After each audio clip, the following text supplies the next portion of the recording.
In today's video, I'm going to teach you how to edit Zoho Books invoice.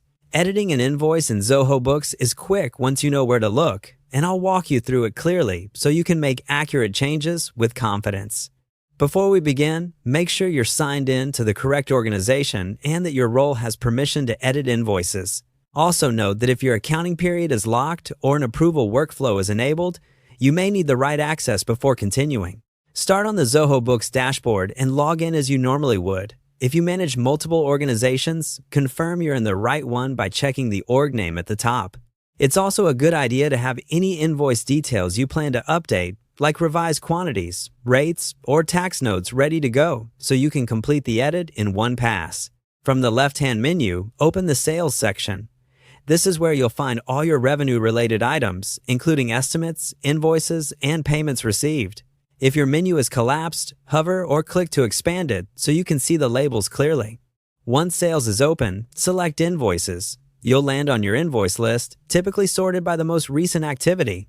Use the search bar or filters if needed. Filtering by status like draft, sent, or overdue can help you locate the right record faster. Sorting by date or invoice number can also save time in larger accounts. Click the specific invoice you want to edit to open its details page.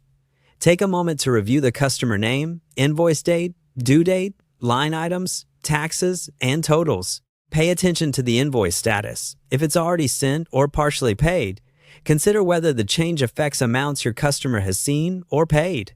Zoho Books will recalculate totals and taxes when you modify line items, so double-check those figures after any change. At the top of the invoice page, click Edit.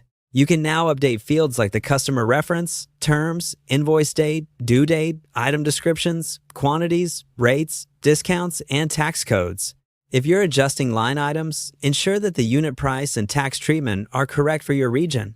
Use the Notes or Terms area to document why you made the change, which helps maintain a clear audit trail. When you're done, click Save. If you see options like Save and Send or Save as Draft, choose the one that matches your process. After saving, review the updated totals and preview the PDF if needed to verify formatting. Remember, Zoho Books records your edits in the history, so your changes are traceable for compliance. And that's it. Log in, go to Sales, open Invoices, pick the record, edit, and save.